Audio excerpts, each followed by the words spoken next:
And good evening, ladies and gentlemen. Welcome to the Flatout Racing Network's continued coverage of the second season of the ASR Superspeedway Series. This is race number 7. This is the precursor to next week's season finale. This is the race that's basically going to set the table as to who is going to be eligible to fight for the championship next week. I'm Seth Cole alongside of Michael Norman. Michael, getting ready for some Aero 88 cars here under the lights at Burnt Screwdriver's Raceway, and a little bit of pressure on some drivers here tonight because they need not only to have a good run, but they need the top 2 in points to have a little bit of issues to make the point standings a little closer going into the finale. Brian Wolf, minus 18, DC88 sitting at minus 28, Brad Otto, 32 back. Obviously, it's late in the season, and in this type of a series, it's not a winning-you're-in type playoff system, but for those kind of drivers that I'm talking about, not knowing what's going to happen with the top 2 in points, do you maybe this late in the season have to come into this race in a must-win mentality? I mean, yeah, you have to come in. You have to come in with you always got to come in with the must-win mentality because, a lot of times you're racing for points and you don't want anything to happen, but at the same time, you always want to come into a race wanting to win. And that's the most important thing. And for some of these drivers, I'm not entirely sure how many points it is per position.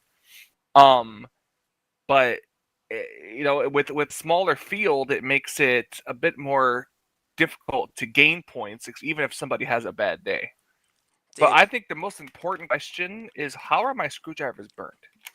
I'm honestly not sure. How does one burn a screwdriver?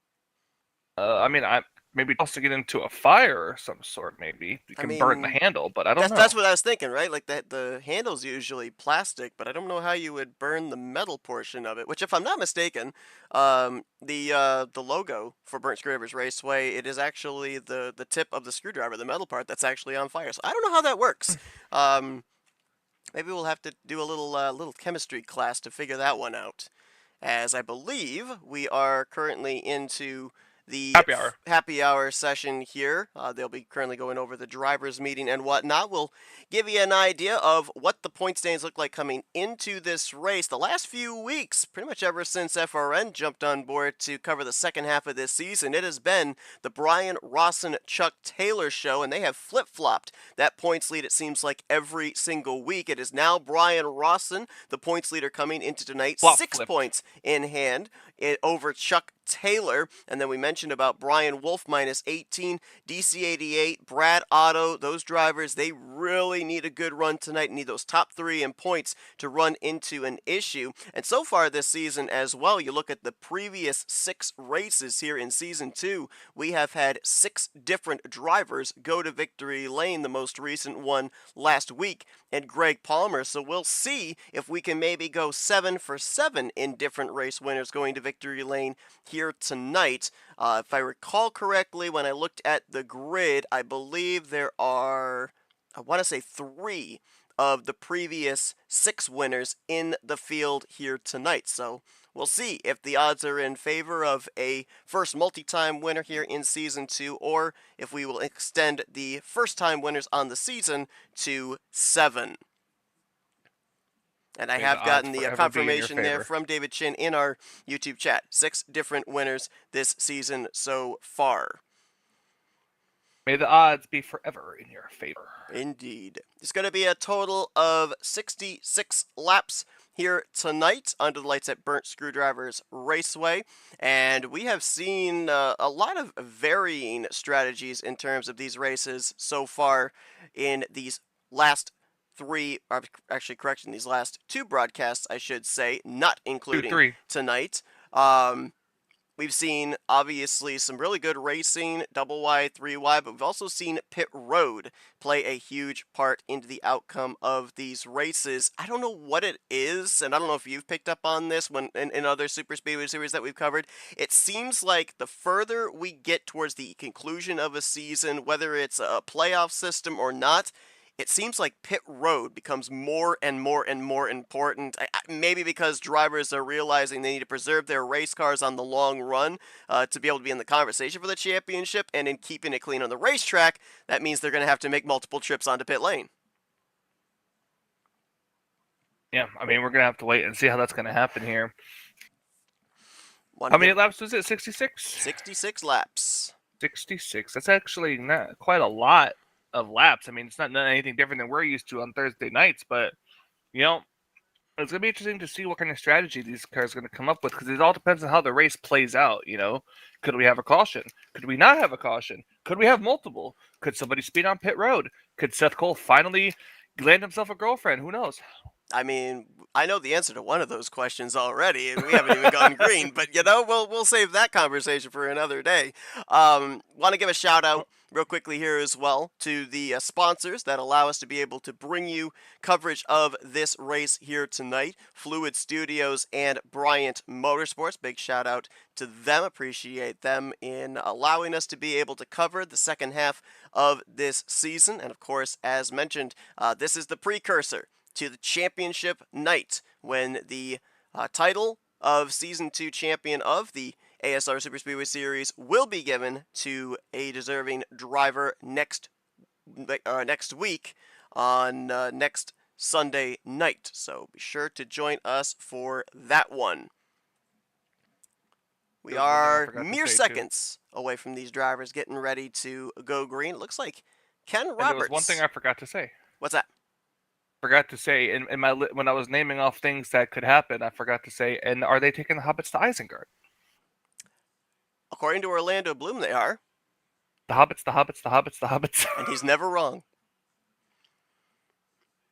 So just based off of the pit stalls here, it looks like Ken Roberts is going to line up on the pole position. A couple of names ended up popping into the TeamSpeak prior to the server getting kicked forward for qualifying. I mentioned about at least 3 drivers that have formally won here this season being in the field. We can increase that now to 5 different drivers that have formally won here. Dennis McCarthy, Greg Palmer, notice them hopping in here and on the grid. Greg's actually the defending winner from last week, so looking for back-to-back victories here in the past 7 days. Got the drivers gridding up here. Ken Roberts, as we mentioned, nabbing the pole position, saw his stall as the number 1 pit stall there during happy hour, indicative of where the pole sitter qualifies. Gary Heiser going to start on the outside of the front row. Greg Palmer and Brian Rawson, the points leader, they're going to be in row number 2, so points leader and last week's winner side by side. Jeffrey Elliott will be alongside of Perry Bone. They're going to be in row number 3. Perry Bone. Bone, I still have to figure out exactly how that is pronounced. I've heard multiple pronunciations of that name. Jessica Lorley coming off a big victory last night in the Talladega Nights Shake and Bake series. Going to be back in row 4 with Dennis McCarthy, and the top 10 going to be completed with Bob Sire and the Scooby-Doo Halloween-skinned number 74 of Robert Spring. Chuck Taylor starting pretty deep in the field, 11th place, but the driver that comes into this race second in points, 6 points out. He's going to be alongside of Brad Otto. John Godfrey and Brian Wolf, they're going to be back in, I believe that would be row 8, and then completing the rest of the field, final row, Rod Weston in the 31, and ASR Dinger on the outside of the final row here tonight. Looks like there's going to be a total of 16 drivers taking the green flag in this one, and it's going to be Ken Roberts.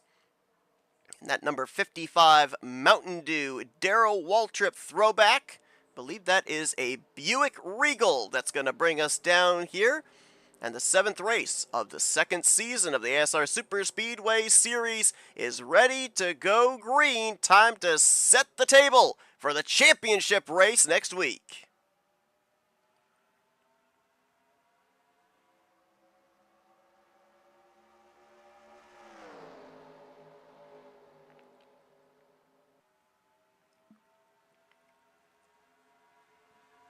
Oh, gosh! Ken Roberts up and into the wall, and a massive one! I don't even know what started that. I don't either. The 55 just went straight up the track. Could it be something on his setup disconnected? Going to restart. That does not surprise me. I don't know Wow. why, huh? I don't either. 55 just went straight up the track, didn't turn.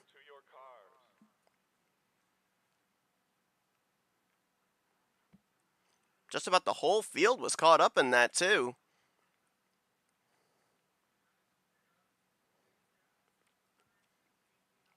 All right. So, okay, funny story here is that happened when he just went straight up the track to the big ones because they were already going to restart anyways. So apparently Oh, somebody blew a big gear prior to the start, so they were going to do a restart because of that. okay.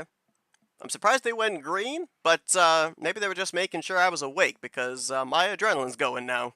Yeah, we thought the same thing That too. was, that I camera don't. I don't. positioning 55 was in everybody's living room for a moment. I was going to mention, though, just before that happened, and we can maybe talk about it a little bit here, we've seen Brian Rawson race on Thursday nights. We saw him one season in the Talladega Challenge Series have a multi-win season, but his normal moniker is to not put down a qualifying lap. As a matter of fact, he leaves the server on Thursday nights before they kick it forward to guarantee he starts at the rear of the field. Here tonight, rolling off from the outside of row 2, so he actually put down a qualifying lap to have track position. He's leading the points coming in tonight. It's amazing how where a driver is positioned in the standings will make them do something that is maybe not in their normal routine. Guess we'll see what they can do on this time. Hopefully, we pray for no gear issues. Or at least if there is a gear issue and they're doing a restart, I have some warning before I see the leader yeet himself into the outside wall.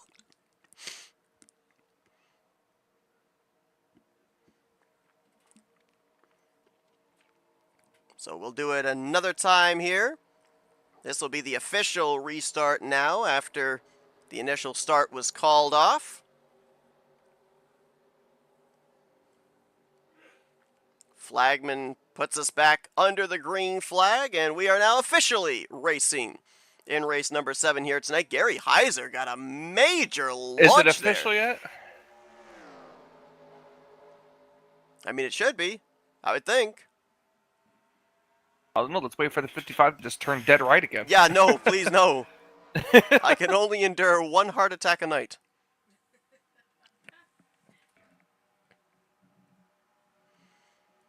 Gary Heiser starting to drop back there. Saw him get a great launch on the initial start, but had no help in the rearview mirror. Brian Rawson has actually dropped down to the inside line behind Jessica Loralee. Top 4 or 5 got themselves single file there on that inside line, at least for the time being. Well organized. Now it's going to be Jeffrey Elliott who's going to jump up there to the outside line. Not going to find much help, though. It's about 2.5 car lengths back to Heiser.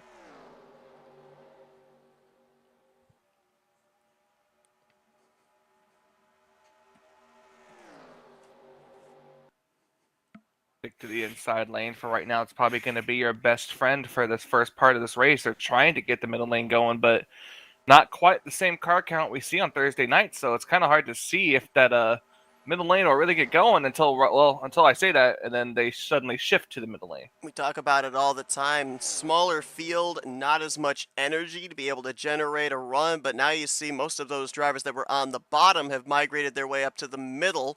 4 of them there. Jessica Loralee now leading the inside line, and that might help the third lane with there only being 4 cars in the middle line. Jeffrey Elliott trying to make up some ground. They're 3 wide for 4th place.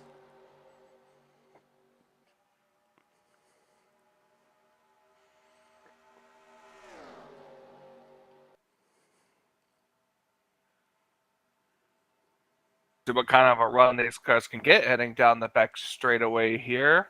Heading almost to 200 miles per hour market. The 22 is really pushing that 55. Yeah, he is all over the back bumper, and of course as well, we've seen the Aero 88 cars at this racetrack previous seasons of the Talladega Challenge Series. Ken Roberts, Greg Palmer, Brian Rawson, Dennis McCarthy, all these drivers, they're used to this mod and what they're able to do. Ran it 2 or 3 seasons on Thursday nights, so not surprised to see the close pushing here from the 22 to the 55 on the straightaways. Yep. They know all about the hit boxes and everything.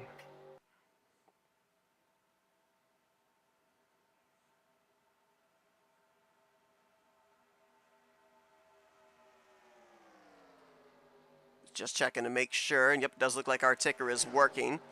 What you saw just prior was the practice times from happy hour scrolling across the top of the screen, but it is now reset, and we'll show you the way these drivers are running as they cross the stripe each time here. We've single filed out again all the way back to around Jeffrey Elliott in the 8th and 9th position. Now he goes to the bottom along with Bob Sire. Perry Bone's going to jump down there as well. I don't know why it upsets me every time you call him Bone. It's not Bone. You've always ever said Perry Bond. Is it? Now suddenly you changed it. Which do you want me to say? Say it the right way. I don't know what is the right way. That's the problem. Well, until he corrects you, say Perry Bond. Perry Bond? All right. Unless otherwise stated. Perry Taylor. Bone Bond. Perry Bond. Perry Bond Bone. Wow. Got Chuck Taylor right there in the 5th position. Now remember, Taylor coming into this race behind the 6 of Brian Rawson. So his goal here tonight is pretty simple, and that is finish ahead of Rawson, eat into that points lead, if not potentially take the points lead into the finale next week. Right now, Dennis McCarthy is between the top 2 in the standings on track right now. Just a couple cars up ahead is that number 6 Budweiser throwback of Brian Rawson, currently holding down P3. Well, if he's smart, he'll just stay latched onto the front two. Oh, trouble in the back! Rod Weston up into the wall. Another driver was up there as well. We got one flipping upside down. That is Weston, and Brian Wolf is collected as well. Wolf needed a good run tonight to be able to stay in the championship battle, and he is turtled in the infield grass over in 1 and 2.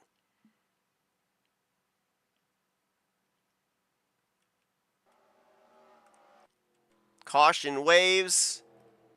Ken Roberts has picked up the yellow. First one of the night.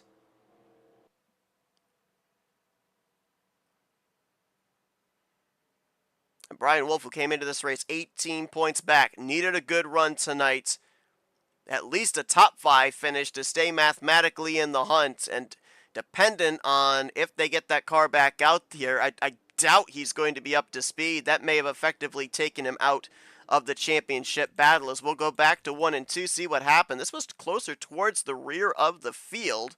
I also noticed the 47 of Brad Otto was quite a ways back. He might have gotten a piece of this wreck as well. Seems a bit of a stack up or something happened up here. Yeah. Let's go all the way back to the middle of the back straightaway, because that's kind of how this all formulated. Yeah, the 124, yep, right there, a little bit of a... And then he gets bumped down, and it just collects pretty much the other 3. It almost looked like, and we'll go to the sky cam, the helicopter cam, but it looked like they all really stacked up around Jessica Lorley and Robert Spring, and it just all accordioned back towards the rear of the field, and some drivers just kept their foot in the throttle, and those that lifted out of the throttle kind of paid the price for it. Watch this again. Keep an eye on the... Actually, it might go all the way up there to the UPS machine of Dennis McCarthy. It was McCarthy. Oh, yeah, you see the gap. Right here, you see the run he gets, and then suddenly it's like he hit the brakes or something. Yep, they all started checking up. And it was just a up. big accordion effect. Oh, man, Rod Weston up off of Gary Heiser. Gets Brian Wolf. Weston goes for a tumble. So too does the 29. Weston was able to drive away, though it looks like he's retired from the race. Wolf had to call the tow back to pit lane, which shouldn't be all that lengthy since this actually occurred over in 3 and 4. I miscalled it over in 1 and 2. So it shouldn't be nearly as long a tow as it would have been if it was in turns 1 and 2, but I would very much question that car being up to speed, even if they are able to get it back here onto the racetrack. And how about this for a little strategy? Caution coming out here on lap 7. You would have thought everyone would have come to pit road, but Brian Rawson's going to stay out. He's going to lead this lap to get himself a bonus point. We'll see if he then comes to pit road on the second lap, but trying to get every point possible here to win this championship. Granted, you're giving up track position to do so, but this might be a pretty good play in the early going. Oh, that's a 024. I don't know why I kept calling it the 124 for some reason. Just call it the ups car.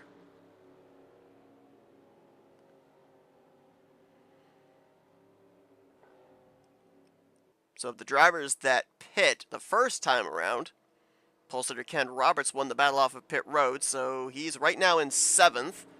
If the top 6 who did not pit come to pit lane, he will cycle back out to the race lead after leading the opening 6 laps.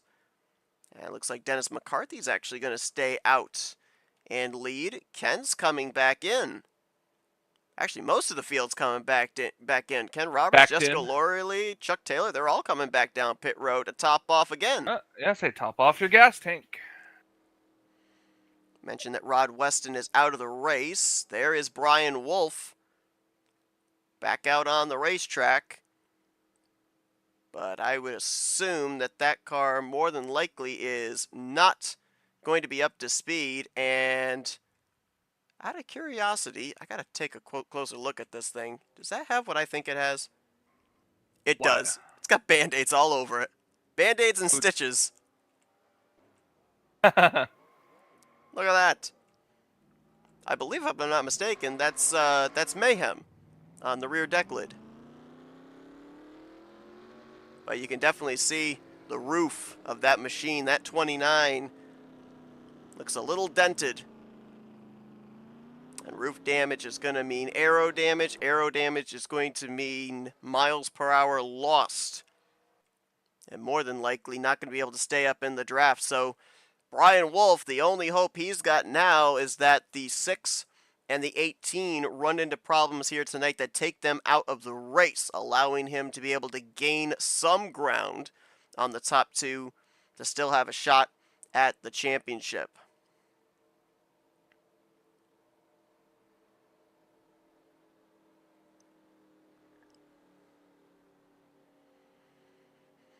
Lights are still on the pace car. Dennis McCarthy gets himself a bonus point for a lap led. Dennis, a former winner this season, but 8th in points, 46 points out of the points lead. So at this point in time, he's already mathematically out of the championship, but he could be looking to get the bonus point, trying to see if he could finish inside the top 5 in the overall standings at the conclusion of next week's race, as he has Jeffrey Elliott, Perry Bone, Bond, Brad Otto, all within striking distance. And everybody's going to come back down pit road again. Well, not everybody. Most everybody.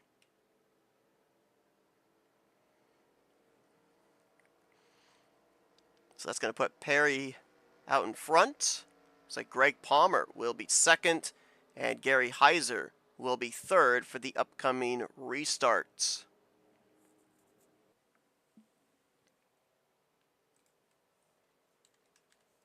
Wait and see what happens. Double file. Like I said, it's a small field that just got even smaller after that wreck. Certainly did.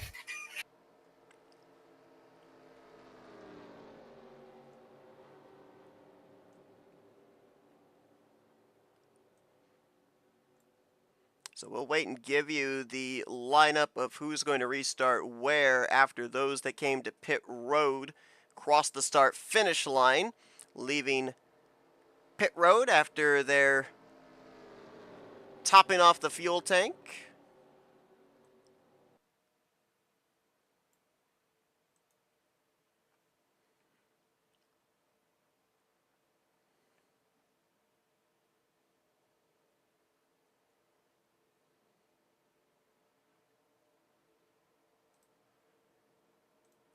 Remind everybody what's going to be coming up here this week on FRN. Wednesday night, we'll be bringing you coverage of the 66th season of the Rolling Thunder Gaming Aero 88 series. They are well into their season, have, I believe, a total of 7 races left to crown a champion. We will be entering in around the middle portion of the season, where it has been super competitive at a lot of different racetracks. We'll be at Lucas Oil Raceway. On Wednesday night, green flag scheduled to fly at 9 p.m. Eastern Standard Time. And then Thursday night, we're back with the Rolling Thunder Gaming Talladega Challenge Series. That will be airing exclusively here on FRN for the next 2 weeks.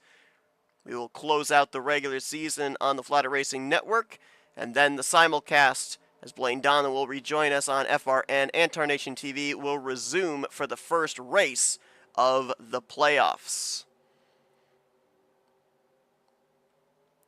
Talladega Night Shake and Bake Series, they're off next Saturday night, and then next Sunday night we're right back here with the ASR Superspeedway Series for their season finale of Season 2, as Perry Bond got us back under the green. Did not get a very good launch. I believe Greg Palmer was able to snipe that lap lead from the 60. And now it's going to be a matter of who can organize the best down the back straightaway. Bond's got Gary Heiser and Ken Roberts. Palmer's got Brad Otto and Chuck Taylor. Question is, will it be enough, though? Slightly more cars on the outside, I believe. But the question is, will that Red Bull car go 3 wide?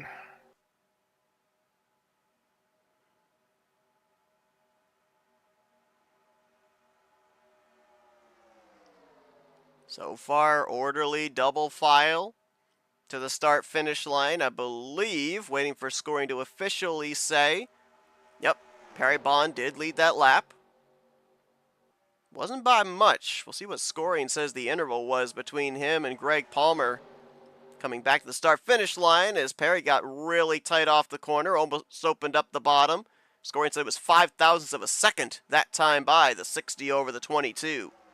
Glad you have access to that. You know what else I have access to? What? 4th place running Brad Otto, currently the fastest lap of the race. I also know there's a caution. Caution. Oh, Brian Wolf, engine expired on the back straightaway. We knew he was going to have bad damage for the rest of this race. Because it didn't last as long as we thought it would. Guess not. Well, he tried to soldier on, see what he could salvage, and it looks like he's going to need some Allstate insurance for that machine. As the engine goes south, bringing out the yellow flag here on lap 12. Leader Perry Bond picking up the caution on to lap 13. Engine valve appears to be the issue. The diagnosis on the 29. We'll go back and take a look here at what happened to him. This would be a debris caution for the 29, having the engine failure up on the racing surface. As looks like it happened all the way back in the middle of 1 and 2.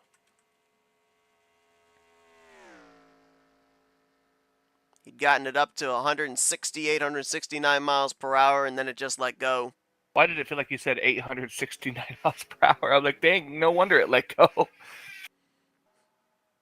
It was just like, okay, that's all I got. I'm going to head out. Just shows, we saw that roof damage, but obviously a lot of internal damage as well. After that wild barrel roll through the grass. Barrel roll. Do a barrel roll. And that will officially take Brian Wolf out of the championship hunt now.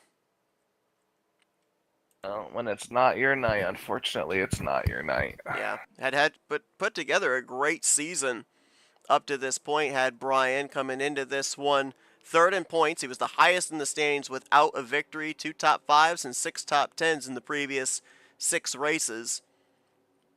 Had the top 2 to within 18 points. But he needed a good run here tonight to stay in contention, and unfortunately, he is not going to get it.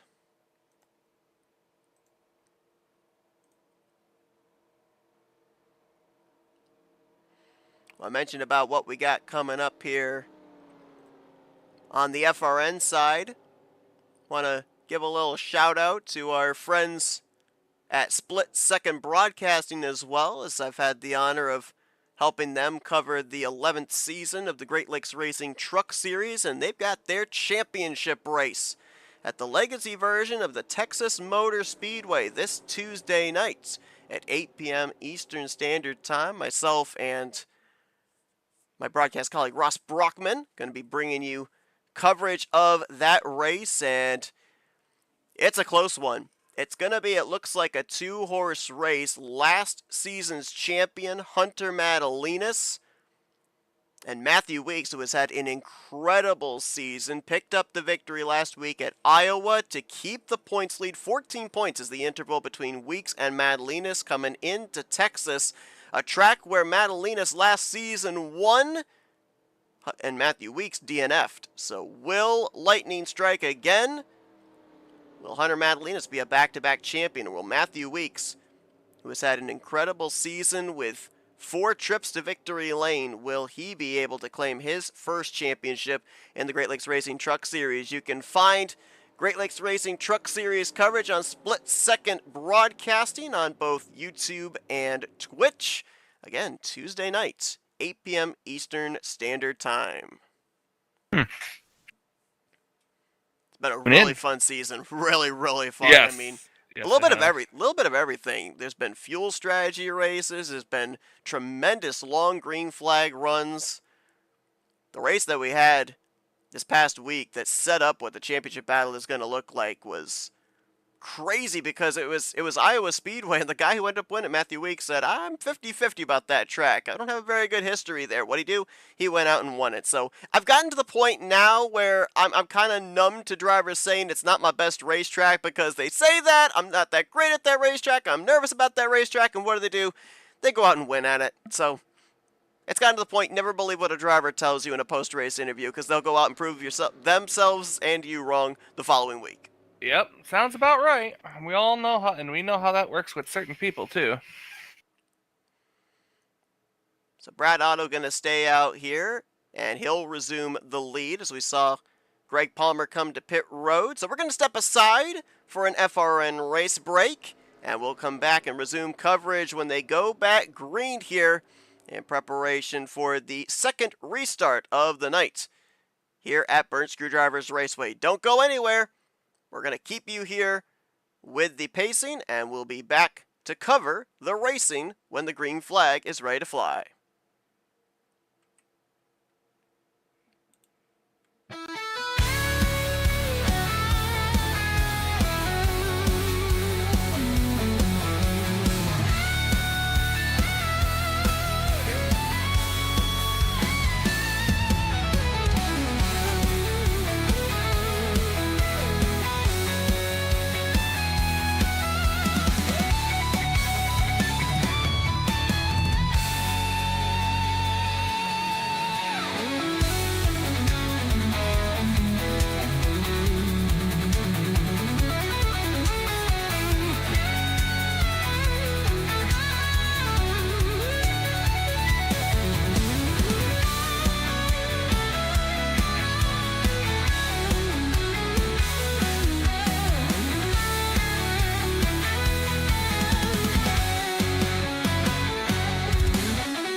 Race car peels off, getting ready to go back green. 50 laps to go here tonight. Working our second caution after the engine expired on the 29 of Brian Wolf, leaving us with 14 drivers running, all 14 on the lead lap. Dennis McCarthy looking to be the first repeat winner here of Season 2. As another former winner, Greg Palmer, will share the front row with him. Green flag back in the air, and McCarthy immediately, after getting a nice launch, is going to pull right up in front of that number 22 Pepsi Challenger, heading through 1 and 2.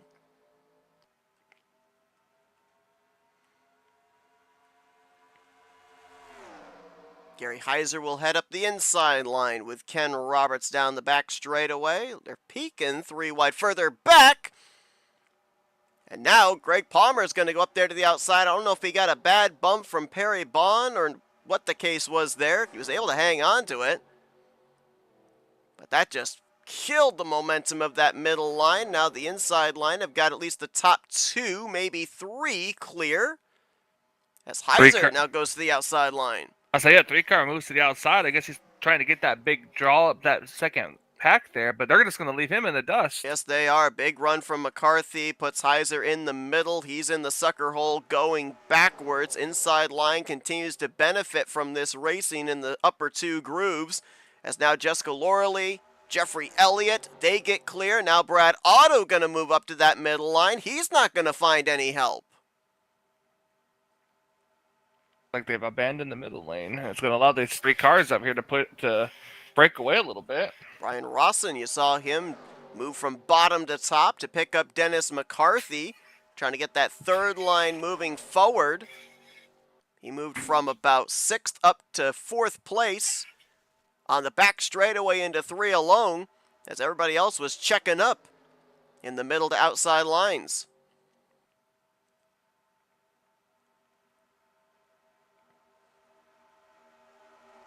Again for Brian Rawson, it's big picture racing as Brad Otto gets spun. Up and into Greg Palmer. John Godfrey, I believe, might have gotten a piece as well. Caution's going to wait for the 3rd time tonight.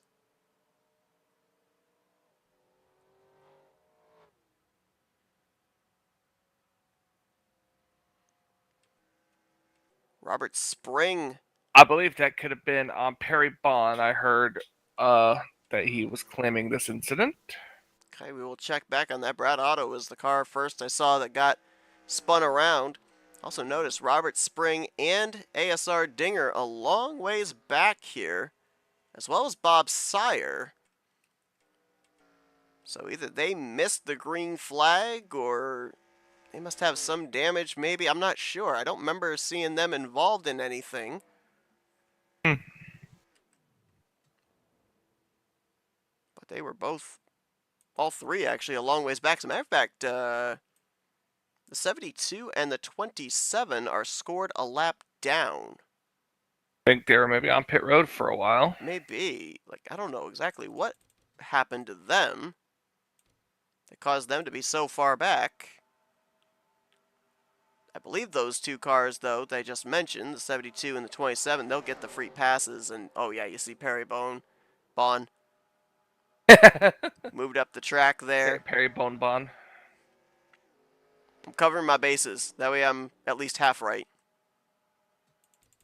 But you got up into left rear quarter panel of the 47 of Brad Otto. Here's another look at it again. Watch the purple and very bright neon green car on the inside line. Just completely misses the bottom.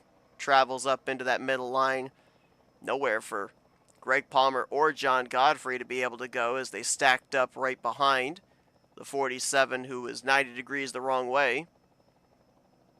I've been 180 degrees the wrong way and still won a race.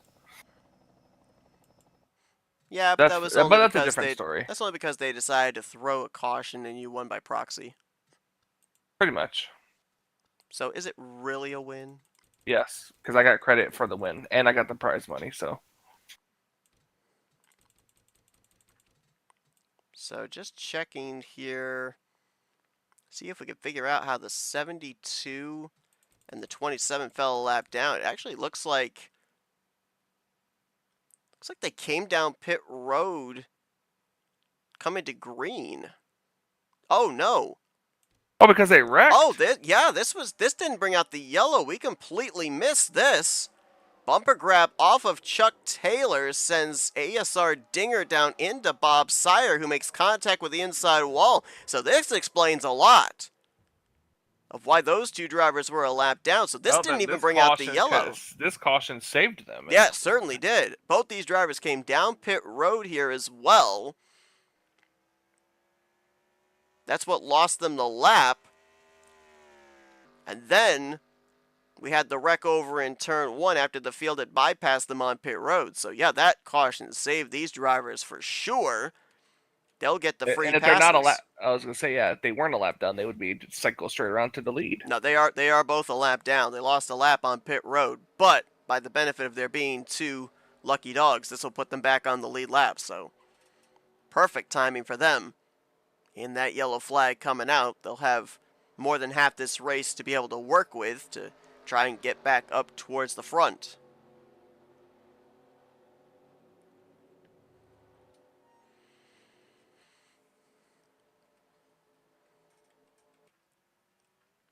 Jeffrey Elliott with a pit stop there. So some interesting news, Seth. While we wait for the caution to come through here, did another escape room recently. Oh, did you? Yes, And did you escape? it Or was are you still area. there, It was broadcasting from the escape room? yeah, it was Area 51 themed, and it was actually really cool. And yes, we did escape with 10 minutes to spare. Hmm. Did you sing The Power of Love? No. Ah, Why would I sing the Power of Love in an Area 51 themed? you sang The Power of Love in the other escape room. That was because that was Back to the Future themed. That doesn't matter. You can still sing The Power of Love in any escape room. Although Gray's Sports Almanac was in that escape room, as well as the Neuralizer from Men in Black. I'm going to pretend I know exactly what those things are. You've seen Back to the Future, the Sports Almanac, the one that Biff takes Oh, yeah. in the second movie when they go back and Biff's all rich and stuff. Yep. Yep, and then I don't think you've ever actually seen Men in Black, so Rode the Ride. Haven't seen the movie.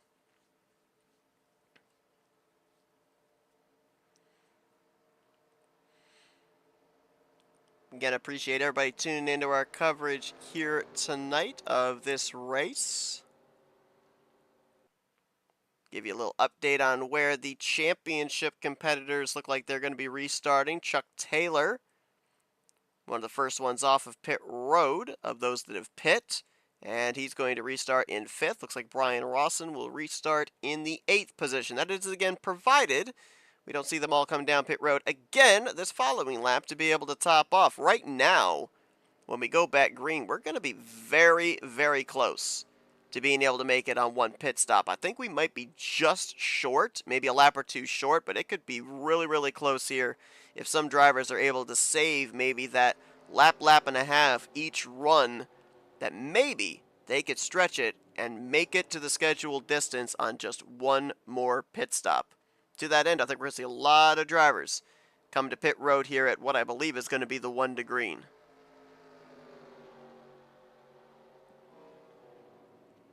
There you see the two lucky dog drivers pulling up there on the outside line, ASR Dinger and Bob Sire, and the other and one's coming down pit road to top just as off. I suspected. Of course, it's burnt screwdrivers. Oh, actually, a couple of them actually stayed out, including the points leader.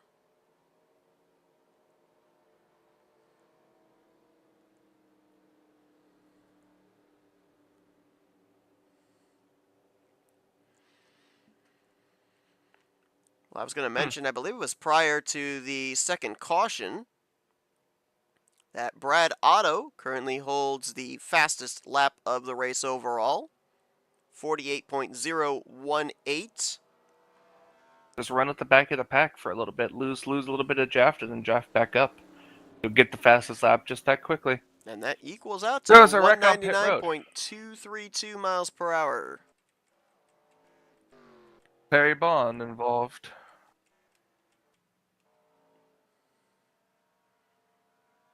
Here he is coming off of pit road. Jeffrey Elliott back on pit lane as well. I would say go back and look at it if we had a moment. We do have a moment. Do you want to go back and look at it? Yes, yes, we should. Michael has requested we go back and look at it, so we will go back and look at it.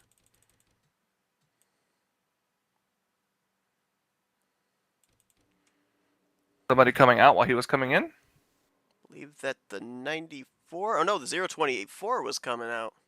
Oh, yeah. And then that kind of messed up Jess's exit on pit road. And I think that Jeffrey Elliott's just kind of sitting on pit road. Yeah, he taking service right there. We were talking about this actually earlier today when we were watching the Talladega race. I feel like Enter 2003 should have had it in their game, in their sim, whatever you want to call it, where if you're in the box, they still service you. All 4 tires were in the box there for the 60. They should have been servicing him. We were Yeah, talking I about if you're agree. spun around backwards in your pit stall, they should still service you. Yep, I agree. None of this, you're facing the wrong way. I'm in the box. You're Just none facing of the wrong way. just none of your face. That's right.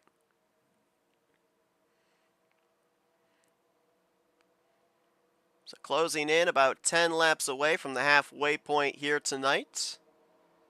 Brian Rawson trying to take one step closer to winning a championship, a victory here tonight. Wouldn't necessarily solidify it, but boy, it would make a good case for him with only one race to go, as he'll get us back under the green. Pole sitter Ken Roberts will restart to his outside. Brad Otto, Dennis McCarthy, Greg Palmer, your top 5.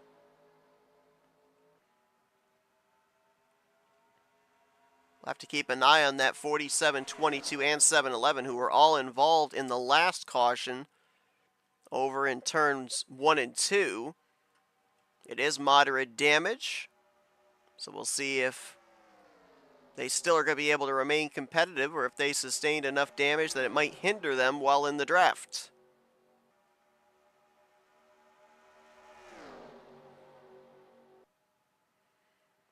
Jeffrey Elliott appeared to not restart with the lead pack, and he is all by his lonesome. Oh, he may have lost 4th gear. Oh, Jeffrey Elliott. He was only in 3rd gear coming off of turn 4. Yeah, and he's coming down pit road now, so I'm curious to see, keep an eye on the telemetry, see if it says he's retired or taking it behind the wall. Coming down right now to the attention of his crew. And we'll see if indeed he is going to be done for this race or not, pulling into his stall. Now, normally you're not supposed to pull into your stall and retire while in your pit stall. Looks like he's actually going to take on service again. So I'm not sure exactly what is going on with the 56. But he's going to go a lap down as a result. Pitting here under green. Brian Rawson has got the field rather single-filed out, back to around 6th, 7th Is he place coming out side of by pit road? side.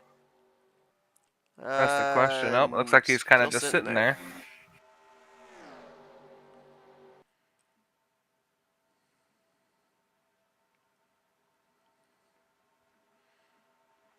Jeffrey Elliott with a couple of top 5s this season. 7th in points, 42 points back. Had a podium finish a couple of weeks ago in the first race that we covered here, midway portion of the season. Robert Spring trying to get something going down there on the inside line. No help.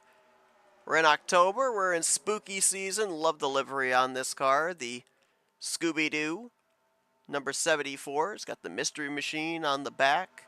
Scooby and Shaggy prominently featured on the hood of that machine.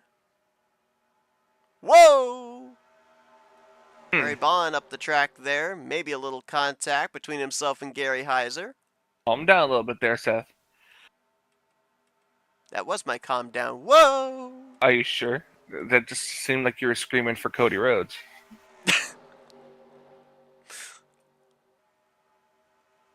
This isn't a say his name and he appears. Where's Jeff Hendry? I'm kidding. Jeff Gordon Hendry. Keeping a close eye here on Brian Rawson, a number of laps led in this race, because Ken Roberts, who's currently behind him, has the most laps led so far at 9. Brian Rawson is now led 7. if he manages to top Ken Roberts in laps led, that's another bonus point that would come towards the 6. He's already got a bonus point for leading a lap. Chuck Taylor currently a 0 in the laps led column, so he's not yet been able to counter the first bonus point for a lap led that the 6 has. And if Brian can get the laps led bonus point, that's going to help him in his quest to have a comfortable cushion going into next week. Right now, Chuck Taylor is playing from behind.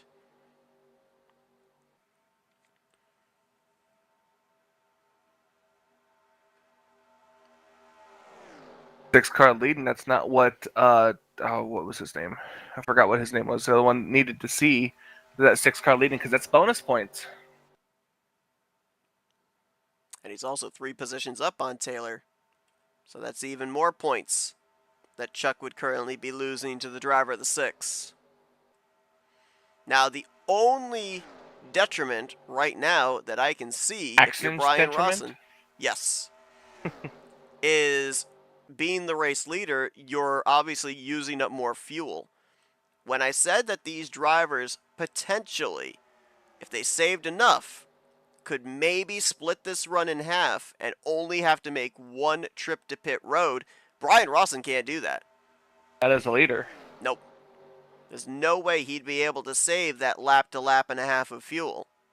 So he is absolutely going to have to pit more than likely twice before we get to the checkered flag, unless he gets the aid of a timely caution. Jessica Lorley trying to make something happen on that inside line. Greg Palmer's going down there with her, along with Gary Heiser.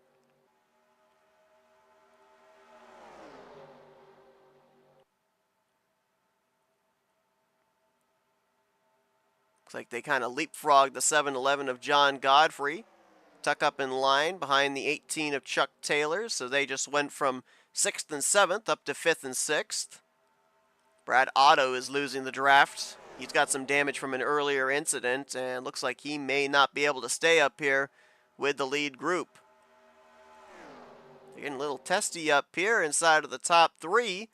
Ken Roberts shaded a little bit lower, that time through 1 and 2. Dennis McCarthy about a half groove higher. They're kind of testing the water, seeing if they make a move, if anybody behind them is going to go with them. Dennis again taking a peek up there on the outside line through 3 and 4. He's going to lose some ground. We'll see if he uses that gap to generate a run here through the tri-oval.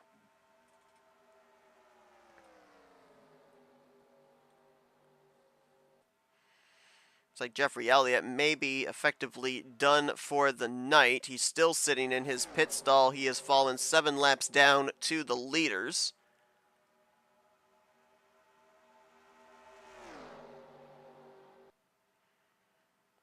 Two drivers officially out of the race. Brian Wolf, who came into this race 3rd in points. Rod Weston, they'll get credited for 15th and 16th place this evening.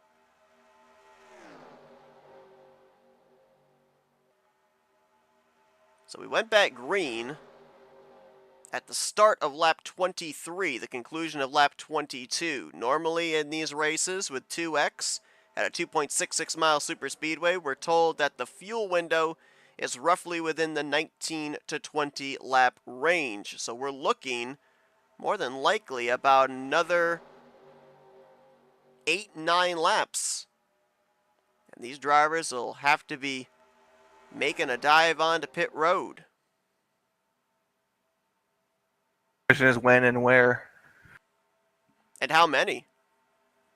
I mean, this is a and relatively how? smaller field. Right now, we've got 13 drivers in this group. Do we see all 13 come to pit road together? Do we see them split off? I mean, if they split off into 2 or 3 different packs, we're probably talking about maybe the largest pack being 5-6 cars. I don't know. I mean, I think we've seen a race where they all came down at roughly the same time. Yep, we did. But we could see that again. But we all know the 6th car is going to be one of the first ones there. Yeah, he's going to be the Pied Piper in a sense, right? He's going to be the one that dictates when most of the other drivers that are either working with him or on the same strategy are going to dive onto pit road.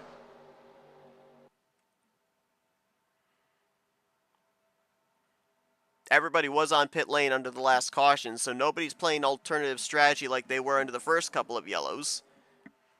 Everybody should be roughly around the same number in terms of what they've got in the tank for fuel.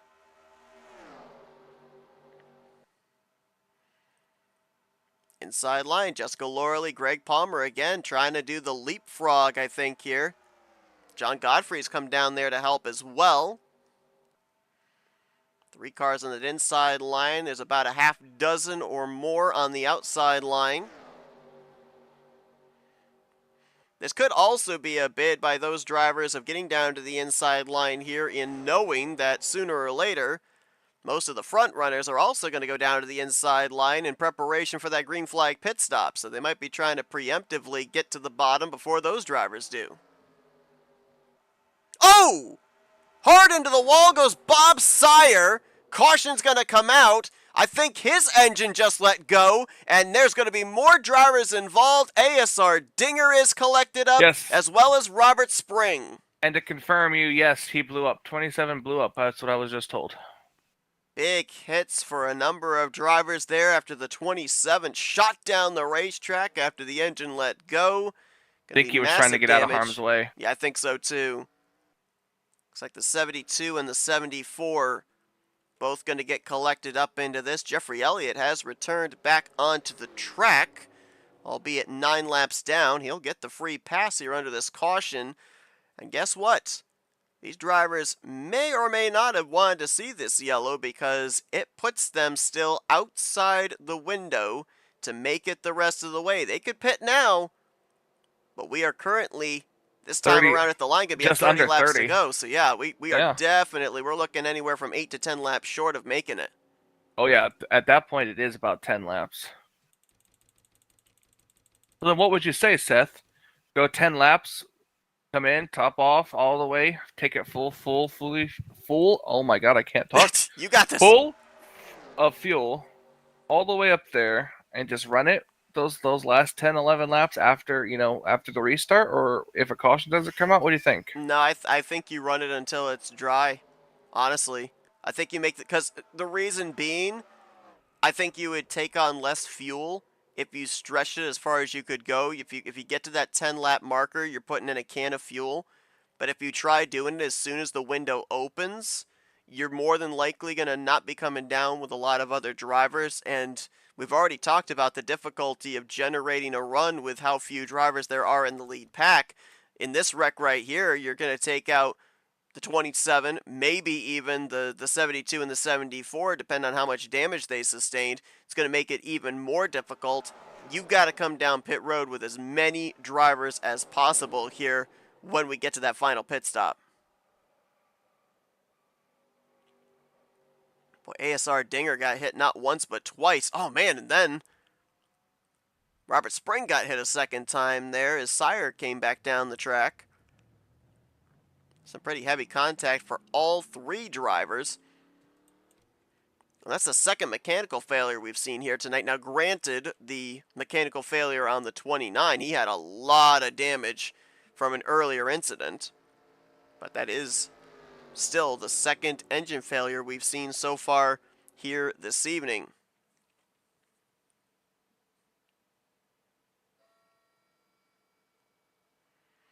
So Bob Sire out of the race will finish in 13th tentatively. Jeffrey Elliott, as we see right there, has returned back to the racetrack. There are enough laps where he could pick up that 13th spot, drop Bob Sire down to 14th place in the finishing results. And Chuck Taylor stays out, leads a lap, so we can pretty much cancel out the bonus point that Brian Rawson had for leading a lap. Rawson does have the bonus point for leading the most laps, there you however. Go. And there you go. That's the points right there. Extra points are crucial in a points battle here. Especially when there's not a playoff system. Exactly.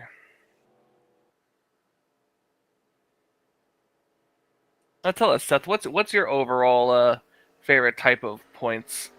Which full season, the playoffs, the chase. What's your preference? Honestly, it really depends on the series. If you're doing like a classic series, like a classic cup series, going to a bunch of different tracks, I like the classic point system. If you're doing a super speedway series, though, I do like the playoffs for no other reason that super speedway racing is already unpredictable. So let's continue to shake up the unpredictability, right? Because we talk about if you're in it, you can win it. On any given night, a driver that rolls off the grid on the pole has just as much a chance as a driver that rolls off the grid dead last. So with that unpredictability in a super speedway series, I like having a playoff system. Um, as far as like any other kind of playoff system, I know there's some other different ones out there. I'm just kind of indifferent about them.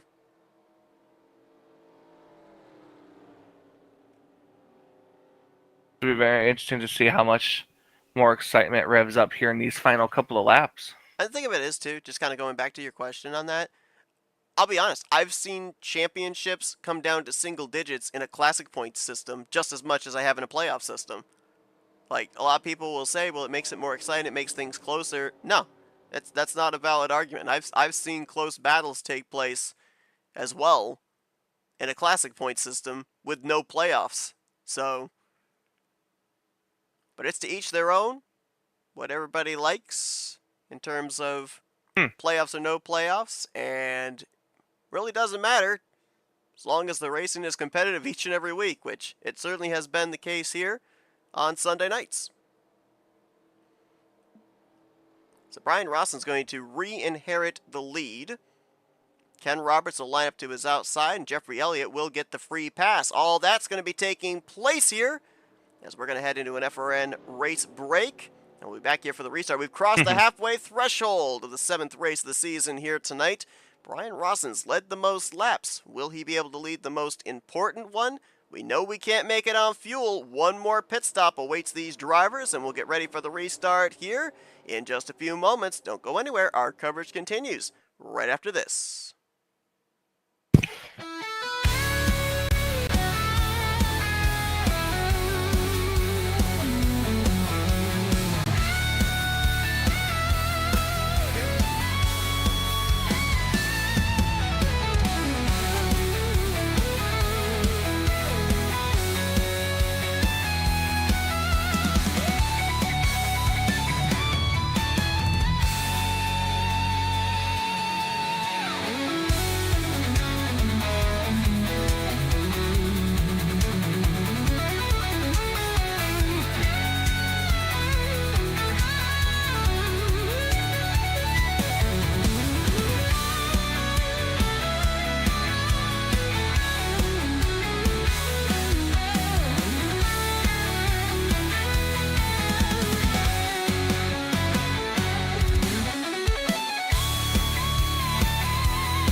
Pace car has made the left-hand turn to pit road. Brian Rawson getting ready to put us back under the green flag. 27 laps left to go here tonight.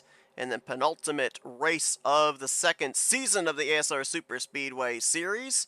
Brian has led 17, now make it 18 laps so far tonight. Pole sitter Ken Roberts has led 9 laps. They've been the two drivers out in clean air for a majority of the night. And they get us back under green as Rawson will tuck up in front of Roberts. That puts John Godfrey, the lead car, on the bottom. Apparently, there's some interesting moves being made from that restart. And we're going to go 3 wide. Around the 6th position, Jessica Loralee, Jeffrey Elliott, Gary Heiser up there. Chuck Taylor's on the bottom. Brad Otto is in the middle. Taylor trying to get up there to that 6. That's the goal for the 18 here tonight. Finish ahead of the 6 of Brian Rawson. Close up what was a 6-point gap between the two coming into tonight. We're 3 wide, a couple rows deep across the start-finish line. Brian Rawson kind of having to beat Chase Briscoe earlier this afternoon. Figure out where's the momentum coming from. Which line do I block?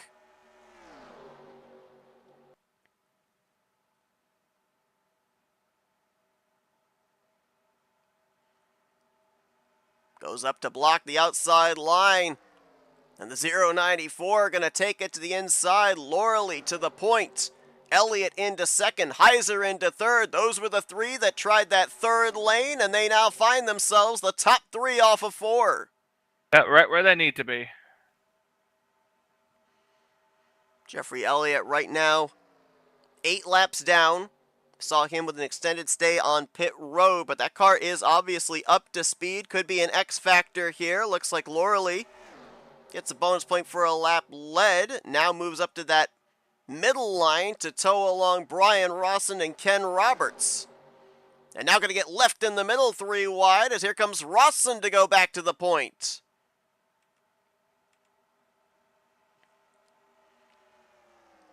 We were told before we came back from break, these drivers are indeed projected 1 can of fuel, cannot make it the rest of the way. They'd find themselves about 7 to 8 laps short. When we get to roughly around lap 47, 48, the window would be open to make it the rest of the way, but more than likely we're going to see these drivers stretch it as far as they can before they're absolutely going to have to make the dive. Had Bob Sire in our chat. Tough break with him, the victim of the random blow-up. Jessica said if you're wondering what happened to her, it's because she didn't want to be a part of that. Ah, okay. I think everybody's been involved in a random blow-up a time or two in Superspeedway racing. Michael, how into conspiracy theories are you? Because I ended up seeing one float around in the last week. It depends on what it is. So apparently, and I don't know just how much merit this is to this theory, I've heard that if you blow your engine in practice or in happy hour, it eliminates the chance of you having a random blow up during the race. Huh, interesting. I don't know if it's true or not. I literally saw that opinion, that theory bandied about a couple of days ago. I don't know if it's true, but it's an interesting theory, I guess. But I don't know. And I don't know what the logic is behind it. But there it is. Welcome to Flatout Racing Network, where we spin webs. Yeah, more like you spin webs. I'm a spooter. I'm a spider. I'm a spider. I'm a spider. I'm a spider.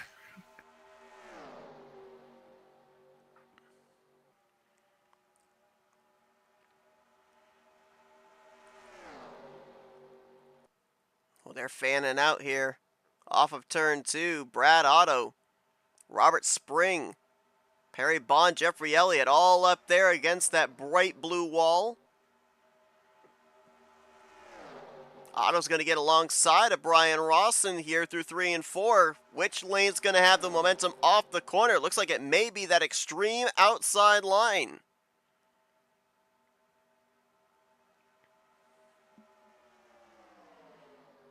Tough end of the night for ASR Dinger. He just came to pit road a lap ago. Made the left-hand turn to the garage area. Looks like he's going to more than likely finish out the night in the 13th position.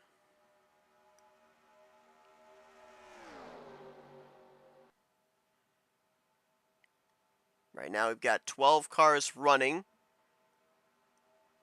We've got the top 10 on the lead lap up in this group, along with the lap car of Jeffrey Elliott. Greg Palmer has lost the pack, running all by his lonesome back here, topping out at 180 miles per hour. Huh. I guess that's one way to get a line working. That middle lane actually just forced the drivers who were at the top into the third lane.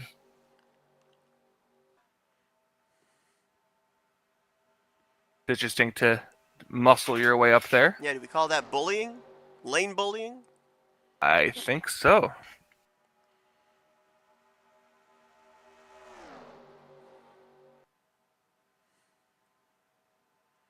I mean, I would. I don't know what you would call it, but I would call it, please work and don't have me wreck.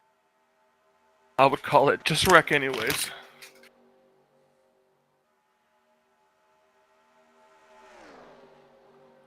Well, Brian Rawson is very close, leaving the next 2 laps. He will lock up the bonus point for most laps led here tonight, which could be a very crucial bonus point going into next week's finale. He came into tonight with a 6-point cushion between himself and Chuck Taylor. They both have led a lap tonight, so that bonus point no longer counts. Rawson currently would be in possession of the most laps led bonus point, and he has had his number 6 out in front of Taylor all night long, and Taylor's going to collect it up in this as he catches air. Dennis McCarthy was the first one to go around. Caution is going to wave, and this negates the fuel situation. Everybody will be able to make it on fuel now with this upcoming pit stop. Yep. But the big question is going to be, it may have been a harmless blowover, but just how much damage was sustained by the driver that came in tonight second in points?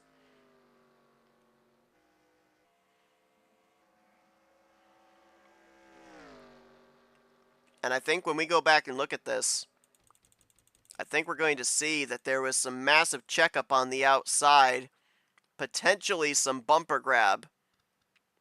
We're going to go immediately to the helicopter cam, watch the leader on that top line, Brian Rawson, along with Ken Roberts and Dennis McCarthy. Yep, right there. Ooh. 55. Kind of side-decided. That sent McCarthy up into the wall and nowhere for Chuck Taylor to go. Little contact there with the right rear. But he might be okay.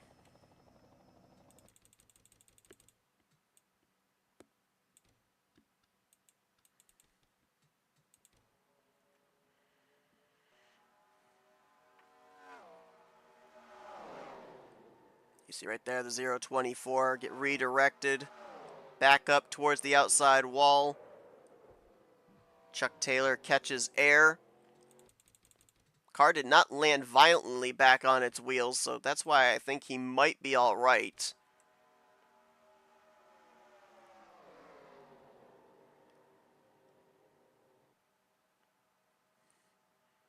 And right here, little tap with the right rear quarter panel, but I think he might be okay. Might be alright. Yeah, I mean, these cars can take a little bit of a pounding. Dennis McCarthy nosed it up into the outside wall, so I'd be a little bit more concerned about the aerodynamics of his UPS Chevrolet Monte Carlo SS.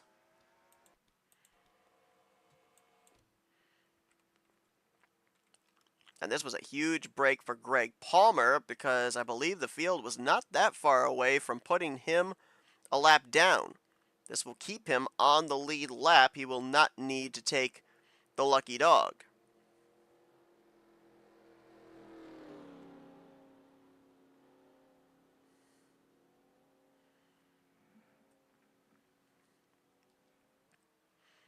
Looks like Robert Spring stayed out. This may have been just to lead a lap. He's definitely going to have to pit. He can't make it on fuel. Jeffrey Elliott stays out. He's probably going to be pitting the second time by as a lap machine, but he'll get the free pass here under this caution. He's already picked up the 13th spot on Bob Sire, and in about 3 to 4 laps, he'll pick up 12th position on ASR Dinger, who is also out of the race.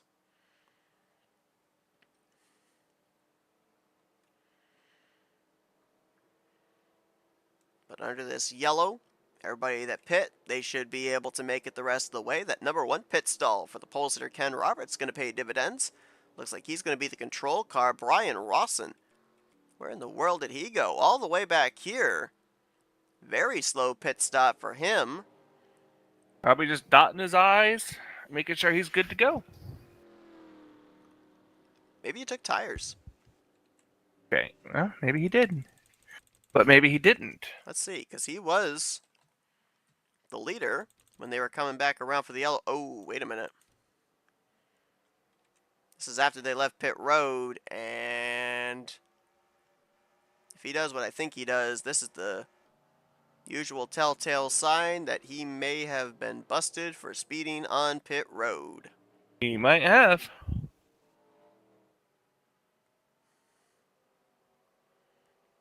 Yep.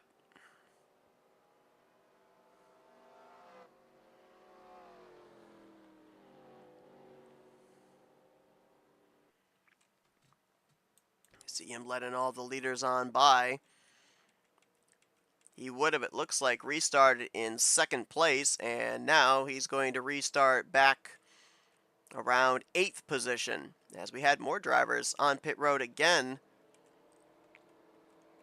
I don't know if they're topping off or not. Robert Spring and Jeffrey Elliott did have to come down, but Chuck Taylor and Greg Palmer came back down as well to top off. Not exactly sure why drivers would be topping off at this point in time. Everybody can make it on fuel, and we do not have any threat of overtime green-white checkers. We just run the 66 scheduled laps. So unless these are drivers that were already going to start in the back and they figure, well, we'll just take on some fuel again. Why not? For something to do.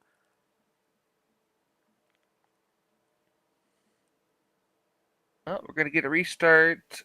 It's what? If you figure one more lap, what about 14, 13 laps to go? Something around that, yep. Of course, as well, in-game yellows in this series. So when we start to venture closer to that lap 62, 63 mark, we'll be entering into the area of the race that we call the point of no return, where the next flag will end the race.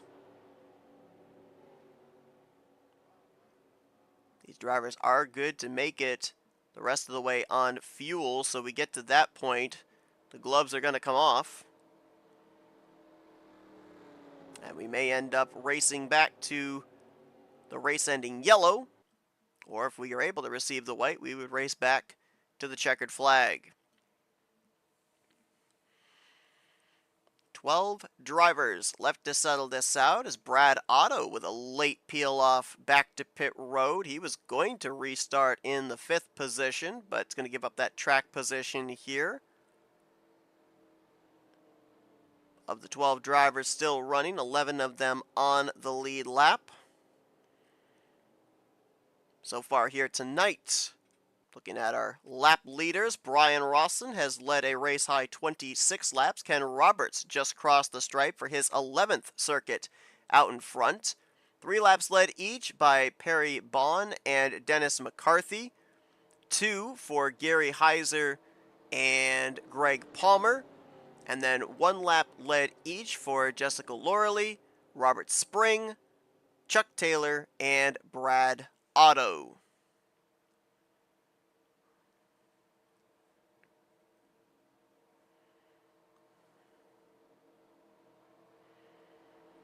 Lights are indeed out on the pace car. So it will be a 14-lap dash to the finish for these drivers. Working our 5th caution of the evening.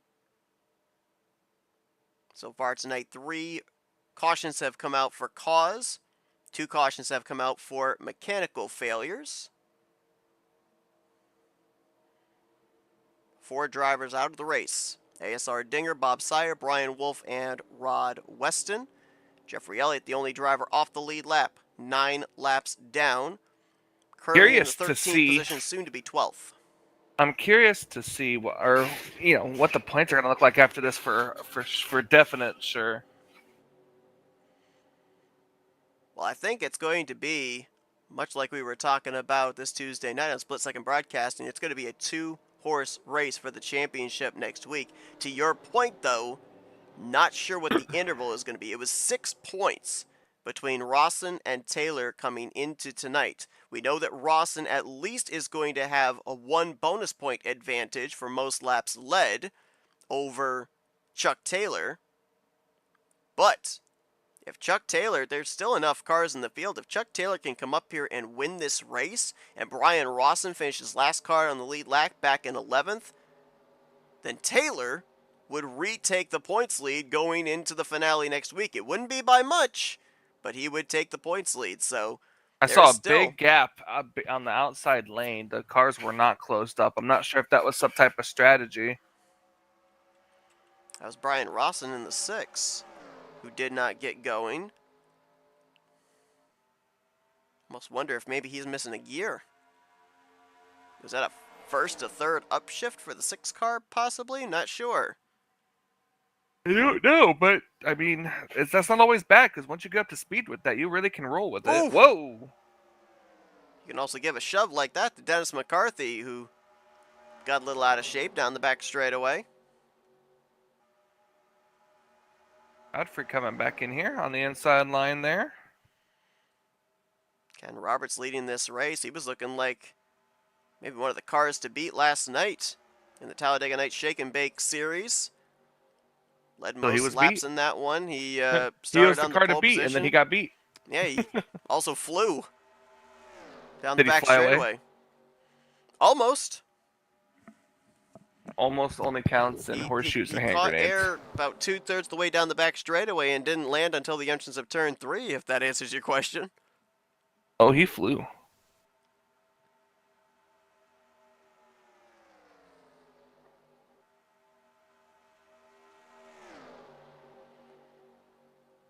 Most of the leaders all running that middle line. Now they're trying to get something going on the bottom.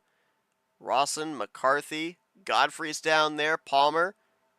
Laura Lee took a peek down there. Perry Bond instead is going to go down there for 3rd place. I don't think she meant to do that. That might have just kind of happened off the corner. And here comes Perry Bond looking for the top position. Getting a lot of help on that inside line. Good. He gets an interview with us, then he can actually tell us what his last name is. I only won this race because I wanted to tell you guys what my last name was. Hey, if we can provide motivation, that's what we're here for. Harry, why'd you win that race? So I could tell you my last name.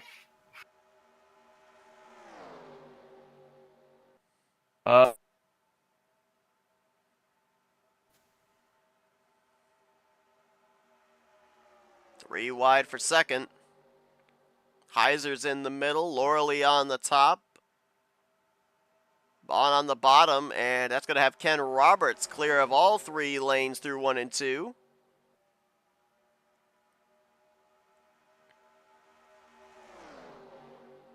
Whoa, Brian Rawson with a moment there. A little side to side off the 2nd corner. But we talk about all the things that could go wrong at a super speedway. Connection could be another thing, and boy, it would really hurt if Brian Rawson had some kind of connection problem here in the closing stages of this race when he's had such a good run going, trying to preserve that points lead going into next week. Roberts doesn't want to get too big of a lead. It's like he's going to stay committed to the bottom, at least for the moment. They still stay stacked up, 2nd place on back. Again, tail end of this field, you see the 18 of Chuck Taylor. He's not been able to make forward progress, get up there to Brian Rawson. I don't think he's got damage from that minor blowover he had on the back straightaway, but then again, maybe I'm wrong. These Aero 88 cars are very deceptive in terms of the damage sustained. You really have to wait until a green flag run to know if they're damaged and off the pace or not. What's interesting about this is that the 56 is multiple laps down, but still up here and can play a factor in this. He is indeed the proverbial X factor for sure. He's up to speed. He's a good pusher, and right now he's got Jessica Loreley out in front as they're going to switch from the middle line down to the inside line in front of Ken Roberts. And we've even heard from Jessica say that the bottom line is the preferred line, even though it was the middle lane that got her the lead. And now Roberts will jump from the bottom up to that middle, try to pick up Robert Spring and others to fight his way back to the front.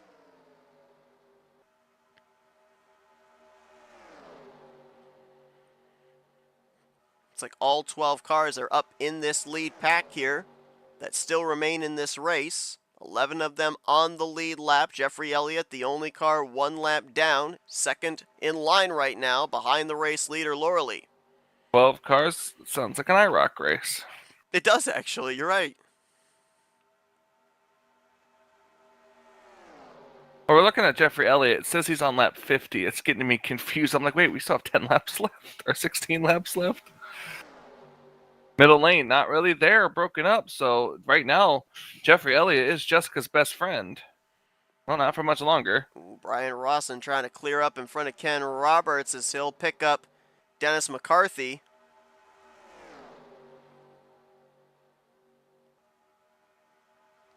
Loreley going to go up to block. Elliott tried to, but maybe a little too late going up. And now McCarthy's going to go to the outside. Oh, we are fanned out 3 wide mid-pack as Perry Bone is up there. Robert Spring is in the middle. Oh, contact! Gary Heiser got into Brad Otto. He spun by himself, but there's no one behind him, so there's no caution. No oncoming traffic, so no yellow flag going to come out for the contact between the 3 and the 47. We stay green as that point of no return fast approaches. Back end damage on Brad Otto's machine as he's rolling away from the incident that happened over in the middle of 1 and 2. His car is on the back straightaway currently.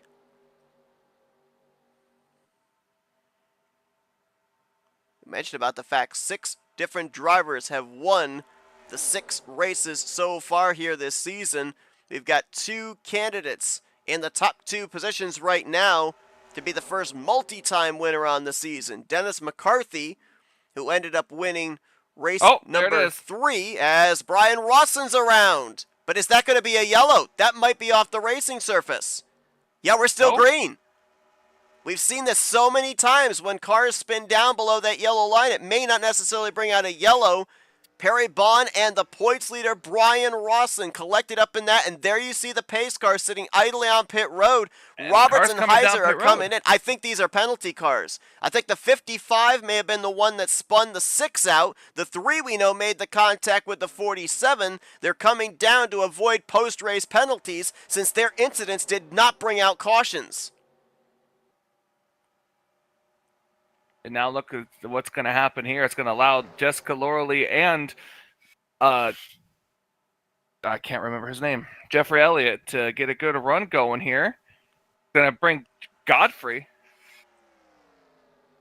It's going to move Godfrey up into second place again. Remember, the 56 is not in the lead lap. So Ken Roberts says he thinks he might have been the cause of that wreck. That's why he came in, just in case. Yep, that's what I thought. He and the 3, I believe, are coming down to serve pass-throughs for those couple of incidents. The Brad Otto incident and then the Perry Bond and Brian Rawson incident on the back straightaway. And we are now into the point of no return as Loreley will hit the line for 4 laps remaining. And look at how this now changes for the 18 of Chuck Taylor. He's in the 5th position right now. Rawson is back currently in 7th place. The 18, for maybe the first time tonight under green flag conditions, is ahead of the 6. This is going to allow him to cut into that points lead going into the championship race next week.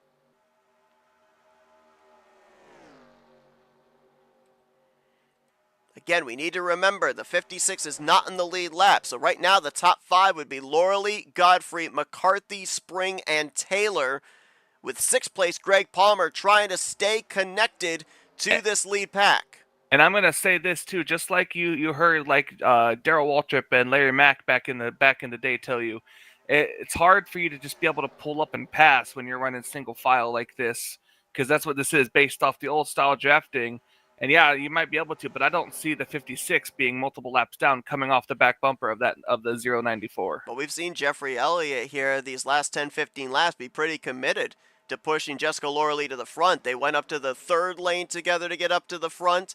He went up the middle line with her to push her to the front. So to your point, I think that the 094 has got a friend in that 56 here coming up to the checkered flag, and it's going to be really tough for anybody else 3rd place on back to be able to generate any type of a move, any type of a run, unless they all collectively work together against the top 2. But they're running out of time. White flag is in the air. Correction, 2 laps to go this time. I was about to call the checkers 1 lap early. I was about to pull a Mark Martin from the commentator's booth.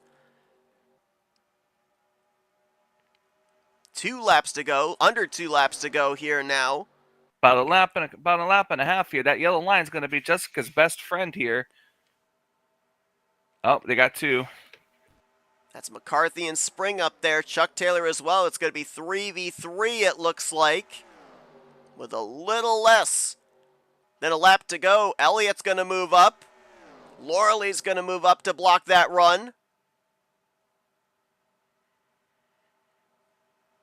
McCarthy trying to get to the right rear of the 56. He's going to get there. White flag will wave. 1 lap to go here at Burnt Screwdrivers Raceway. 2.66 miles to settle it. Ooh, nice block. Back down to the bottom to cover that inside line. Hug the yellow line. Now trying to straddle both lanes. Going to be a slower car up ahead. Not sure if Brad Otto's going to come into play or not. They're probably going to catch him before they get there. Elliott into McCarthy, who goes up into the air, back into the catch fence. Doesn't matter. We're still racing back here to the checkered flag. That's going to be another spot for Chuck Taylor to move up to 2nd. As Jessica Lorley going to get her 2nd win in 24 hours. She won last night in the Talladega Nights Shake and Bake Series at Talladega Nights Superspeedway. Her first of her career in that series. Tonight, she adds an ASR Superspeedway Series event to her resume. I will tell you one thing. She owes a lot to Jeffrey Elliott. For sure. Oh, oh, she almost wrecked herself doing that. Oh, there she goes. We've documented it. Jessica Lorley, our broadcast colleague here at Flatout Racing Network.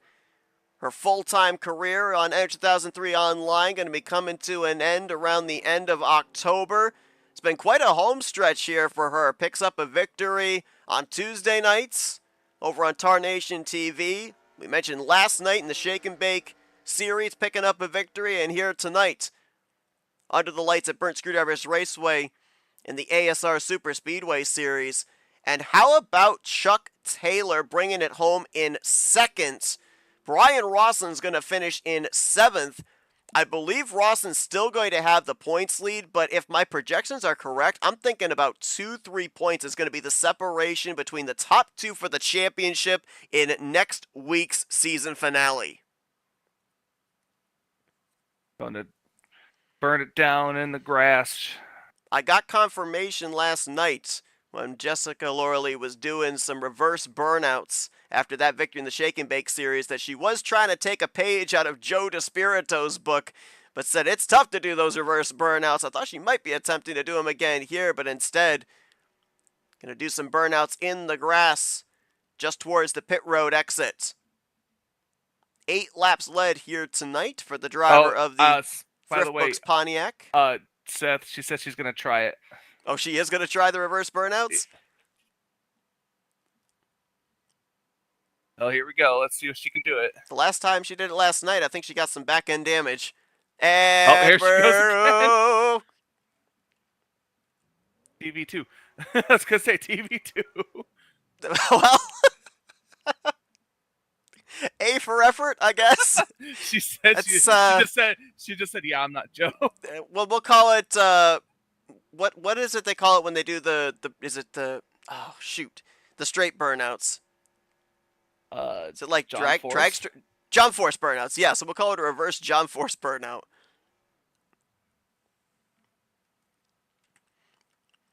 But a big win here Man, she tonight for didn't even drive to victory lane. She just teleported.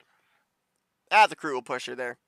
But Jessica Lorley in her third start going to pick up the victory. Chuck Taylor in second. I'm going to really be looking forward to seeing what the points look like after this one because he was unfortunately we won't get to ask Perry Bond.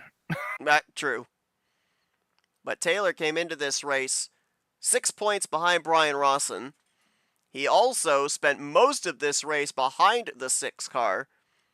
But we saw Brian have that issue on the back straightaway. Taylor avoided it, worked his way up to 3rd car crossing the line, but 2nd on the scoreboard to bring it home on the podium. It'll be interesting to talk to him now of his thoughts for the finale next week. And John Godfrey going to bring it home in the 3rd position, with Robert Spring, Greg Palmer completing the top 5. Dennis McCarthy was 6th. Brian Rawson finishes in 7th, with Ken Roberts 8th. Gary Heiser, Brad Otto a lap down in 9th and 10th. Perry Bond will finish in 11th out of the race. Jeffrey Elliott was not able to snipe that 11th spot, multiple laps down. He'll finish in 12th. And then 4 more drivers out of the race, 13th through 16th in ASR Dinger, Bob Sire, Brian Wolf, and Rod Weston. Sire and Wolf, mechanical failures took them out of this one. So what type of a battle do we have brewing up for the season finale next week? It's going to be a good one as the battle between Rawson and Taylor continues, and we are talking minuscule points going to be the difference between those two, with one final 66-lap race to be run next Sunday night. We head into our FRN post-race wind down. Let's talk to our podium finishers here tonight, kicking off with 3rd place finisher John Godfrey. User was moved to your channel. Hey John, it's Michael and Seth up here in the FRN booth. Got a copy? I do, guys. Well, an adventurous evening for it seemed just about everybody. I think at one point or another, everybody got a view of close to the front of the field and the very tail end of the field. Also looked like it was kind of difficult maybe to get some lines organized to move forward. At one point, I saw you kind of fading back to around 7th, 8th, 9th position, tail end of the lead pack. Next thing we know, you're up there crossing the line in 3rd place. So just how much of a grind was it to get all that track position back? Yeah, it was another roller coaster of a night, Seth. I got some damage in one of those cautions and kind of hampered me. And yeah, it was all I could do to get back up there, and I probably wouldn't have finished where I did unless there was those last couple of wrecks there. So yeah, it was an exciting night. Well, those last couple of wrecks we saw ended up taking a number of front runners out of the conversation. We knew that when we started entering into that point of no return, things were going to get crazy. How easy or how difficult was it kind of visualize and notice where those issues might have taken place to be able to get past them and pick up those spots? Oh, I just got lucky there. I didn't see them coming. Just for once, I moved into the right lane, and congratulations to Jessica on her win tonight. That was awesome job by her at the end there, working the lanes, and she did fantastic job. Still one more race to go. Obviously, it's looking like right now, mathematically, a 2-horse race for the championship. So, you know, how does that kind of free you up in being able to be a little bit more aggressive next week, try and end out this second season with a checkered flag? It's checkers or wreckers, Seth. Well, there you go. I feel like a lot of drivers are maybe going to have that mentality next week, which is going to make it all the more exciting for people to tune in to our coverage of that finale next Sunday night. Well, John, congratulations. I feel like this is now the second time in the last couple weeks we've talked to you having some aero damage and able to soldier on to finish on the podium position. So if your cars are this fast with aero damage, then I can only imagine how fast they are when they're at 100%. But congratulations, bringing it home 3rd place here tonight. Before we let you go, floor is yours for thank you, sponsors, and shoutouts. Yeah, thank you to ASR for putting this on, and to you guys for your tremendous coverage at FRN. Also, hats off to the guys back at the shop for giving me a great race car. Sorry we got it dinged up, but yeah, we're gonna get it. We're gonna get it clean to the finish one of these times, and hopefully you'll be talking to me last. It may be as soon as next week in that finale. Congratulations on the great run here tonight, and best of luck next Sunday night in the final race of the season. Thank you, guys. That's John Godfrey. Brings it home in the third position here User was tonight. moved out Let's of see your if we can channel. get a hold of the driver that brings it home. Second place closes up that battle for the championship. Let's dial up Chuck Taylor. User was moved to your Hey, channel. Chuck, Michael and Seth up here in the FRM booth. You got a copy? Hey, Seth, how you doing, man? Man, How I'll you tell doing, you Michael? what. I was trying to figure it all out here tonight. The strategy of the 18. You came into tonight 6 points out of the points lead. Obviously wanting to keep that 6 within striking distance. We saw you play some strategy, led a lap, kind of negated his bonus point for a lap led. So a little gamesmanship going on there, but it seemed like this evening, for the most part, you were kind of content to ride the mid-pack to the rear of the field until all the chaos broke out in the closing stages and you crossed the line in second place. You're going to be closing up that gap for the points lead going into next week. First off, how nervous are you with that battle next week, and just how important is this finish here tonight in terms of momentum going into next week to try and get that championship trophy? Oh, man, that would be special, wouldn't it? I was really nervous tonight because I got in that incident up there in 1 and 2. I thought I was tore up pretty bad, but even with a little damage, I was able to bring it home second. So I was happy with that. Yeah, we talk about kind of things that maybe don't make a whole lot of sense here in Air 2003, and I called it a harmless blowover. It looked like, for the most part, you were still going to be up to speed and competitive, and obviously that was the case. Talk about the adventure there on those last couple of laps. I think you, with about 5-6 laps to go, were running in the 8th position. We saw some drivers have some issues in the corner of turn 3, some issues on the back straightaway. Next thing you know, you're up there in the podium position. Yeah, that was unbelievable, wasn't it?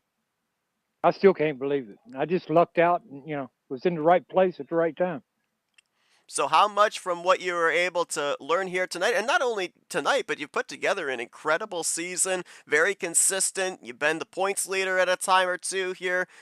What, with what you've been able to experience in these 7 races now, can you apply with the championship hanging in the balance next week?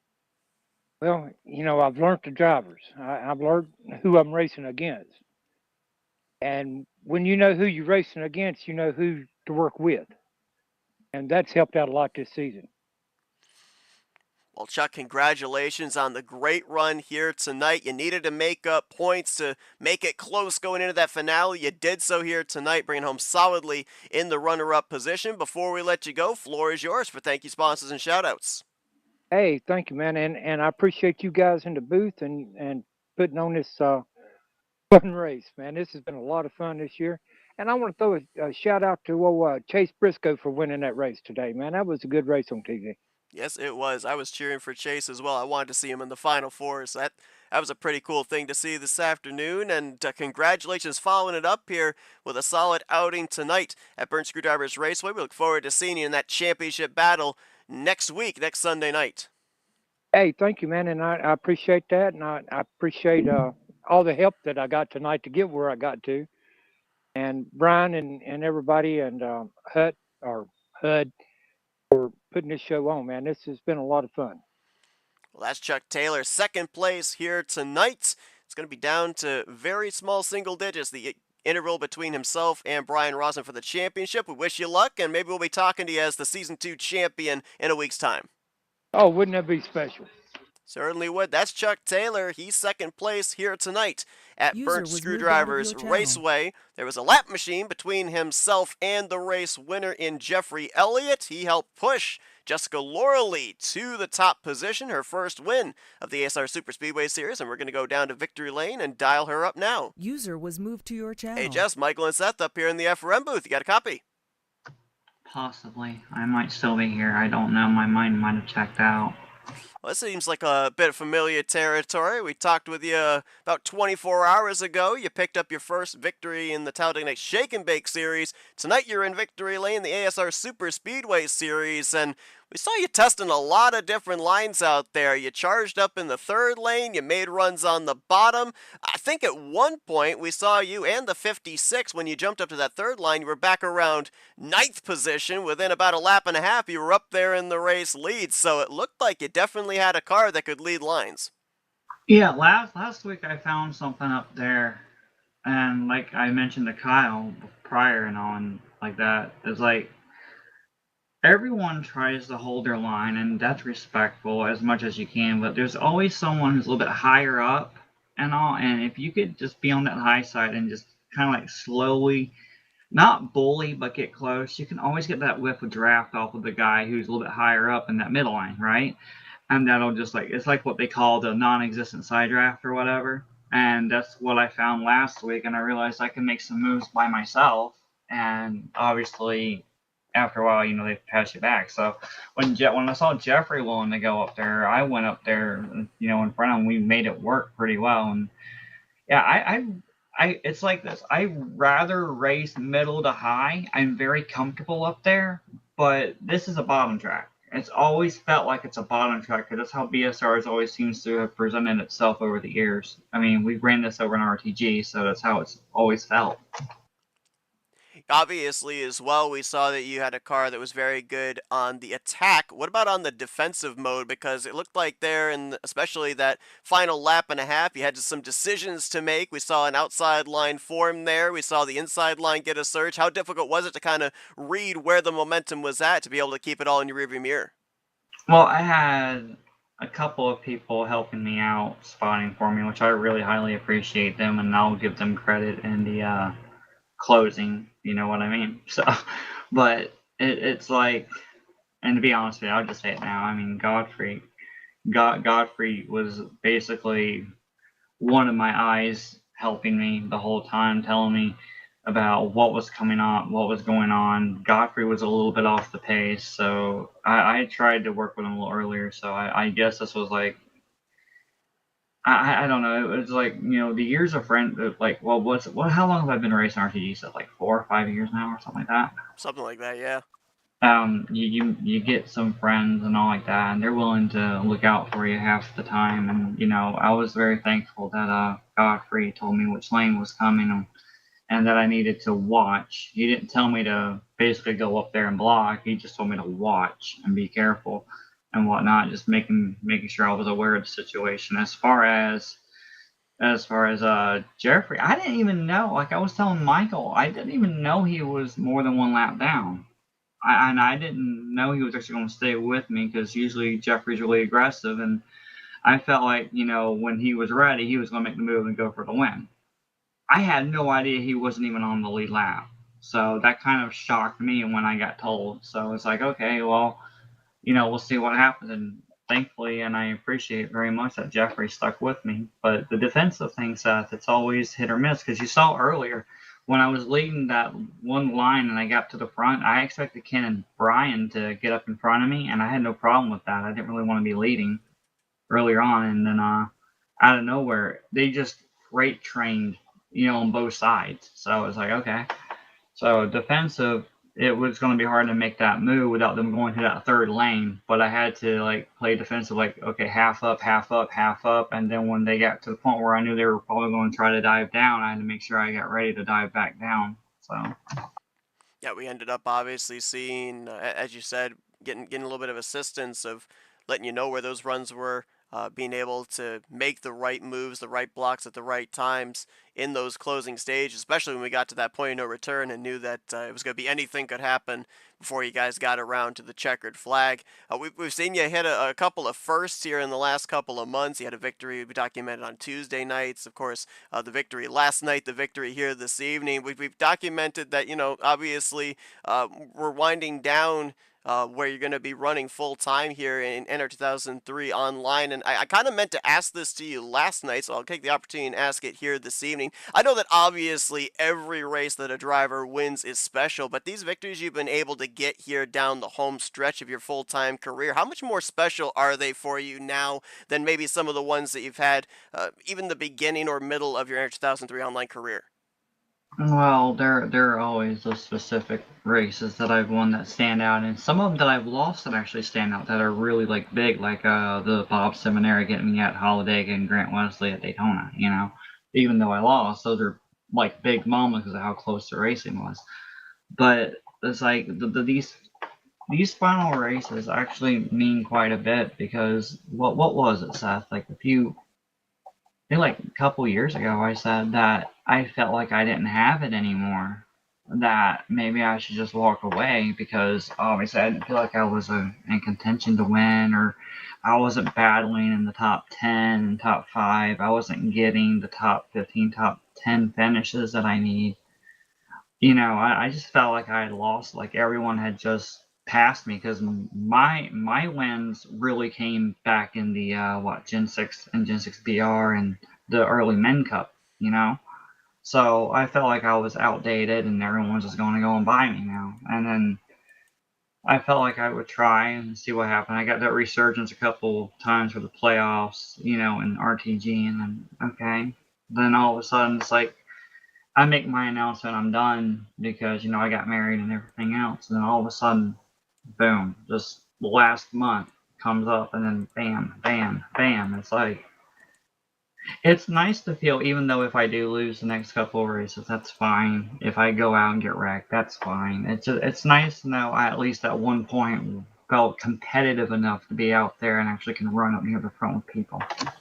Well, definitely have. We've seen you hit quite a surge, as you've said here, The as of late, and the only thing I want to document though is I have been racing for over 10 years. I don't think I will ever learn how to do a Despirito burnout. we called it the reverse John Force attempt here tonight. That one that you had that was straight, and I think you might hit the outside wall. But hey, She was trying not to, but it happens. they say imitation is the serious form of flattery. So I mean, easy at for you least, to say. yeah, apparently. So at least Joe has to appreciate the attempt, I would think. But Jess, congratulations on the victory here tonight. Continuing to add to that resume here. I know, right? Blaine's got a lot to add on. Yeah, right, for sure. But we'll let you get back to your celebrating here in a moment. Your first victory here in this series. But before we do, we'll hand the mic over to you for thank you, sponsors, and shoutouts. Well, everyone tonight, from what I could tell, raced clean as clean can be, and I really appreciate that. So the hats off to all the competition tonight, because whether you win or lose, you can't have a good fun race without a good competitive group of people that can actually race without overstepping the boundary, if you know what I mean by being too aggressive and bullying and whatnot. So we had a really good race tonight, and I really appreciate everything that happened tonight from everybody. I specifically was able to finally get a chance to work with Chuck a little bit in the 18. I haven't really worked with him too much, and I finally got a chance to work with him. Working with Ken Roberts a little bit, Greg Palmer, even though we didn't get a chance to go anywhere, unfortunately. Jeffrey Elliott really is the main guy, along with John Godfrey, on my eyes on the track, and Jeffrey staying with me that last bit. I still am in shock that happened, and that I'm so sorry he was off the lead lap. I have no idea what happened to him, but Michael as well, whispering in my ear that I needed to wreck everyone. I'm just kidding. Yeah, that's exactly Sounds like what something Michael would say.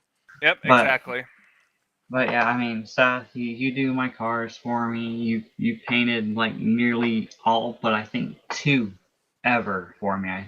Three or 4 actually. You've never painted for me, but everything else you've done, you've always been able to be right there to give me what I need to try to do something, and I appreciate that. And you and I have gone back so far, and I thank you for all the friendship that you've given me at this point, and still even further, because obviously we're still going to be in cahoots moving forward even after I'm done, So we'll find something to do. We will.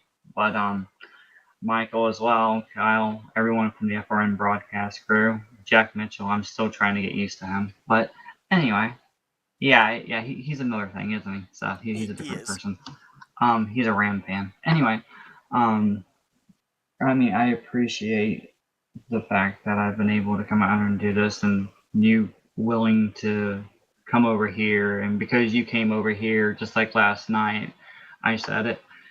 You ventured over there, I ventured over there. You ventured over here, I ventured over here behind you. So you coming over here, opening the door to let me talk to the admins and see if I could, be allowed, and they're okay with it, but I wouldn't have thought about it if it weren't for you. So I appreciate that very much, Seth. Well, absolutely. Jess, congratulations on the victory here tonight. First of your career at ASR. Go in and enjoy. Wait, isn't this my first at BSR too?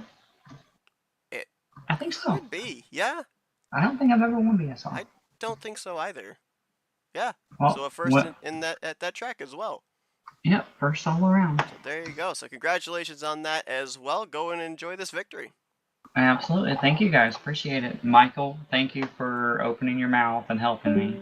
Even though I didn't wreck everyone, I'm sorry. Yeah, happens. Jessica Lorley, the winner User here was tonight moved out of your channel. from Burnt Screwdrivers Raceway. And yeah, first time that she's won at this racetrack as well. We will next week be coming to you live here on FRN next Sunday night, 8 p.m. Eastern Standard Time, to bring you the finale of Season 2 of the ASR Super Speedway Series. We don't have the points yet.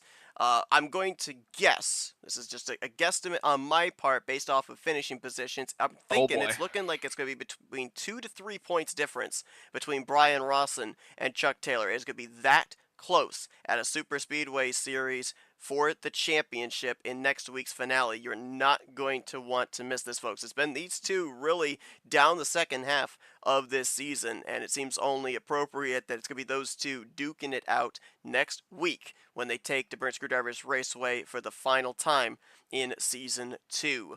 But again, congratulations to Jessica Lorley on the victory here tonight. Becomes the 7th different winner on the season. Do we make it a perfect 8 for 8 next week? We'll have to wait and find out. Once again, we thank... Yes, we will. I know, waiting is not something you do well, is it? Nope. He says, rack 'em up, do it again. Let's go right now for the finale. Yep. But thank you all for joining us for our coverage here tonight. We'll see you guys next Sunday night for the finale. The next time you'll see us here on FRN will be Wednesday night, when we will be bringing you the continuation of the 66th season of the Rolling Thunder Gaming Aero 88 series. So be sure to join us for that. There's no Monday or Tuesday this week? No Monday or Tuesday. Hey, if you want something to do on Tuesday, I'll plug it again. Join us over at Split Second Broadcasting, where our producer Jeff Johnson, myself, Ross Brockman, will be bringing you coverage of the season finale at the legacy version of Texas Motor Speedway. Defending champion Hunter Madalenas, 4-time winner on the season, Matthew Weeks, going to be battling it out for the championship. Only 14 points separation between those two for the title in the 11th season of the Great Lakes Racing Truck Series. You can find him on Twitch or on YouTube. We go green at 8 p.m. Eastern Standard Time. Again, that's Split Second Broadcasting. That's Tuesday night. As I said, you'll see us next on Wednesday night, and then we'll be back here next Sunday night for the season finale of Season 2 of the ASR Super Speedway Series. But for Michael Norman, I'm Seth Cole. Enjoy the rest of your Sunday night as you've been watching another broadcast courtesy of FRN, the Flatout Racing Network. This broadcast is the copyrighted work of Flatout Racing Network and may not be rebroadcast, retranslated, or used in any form without the express written consent of Flatout Racing Network and iRacing.com Motorsports Simulations. Flatout Racing Network would like to thank you for your support, and we hope you enjoyed tonight's broadcast.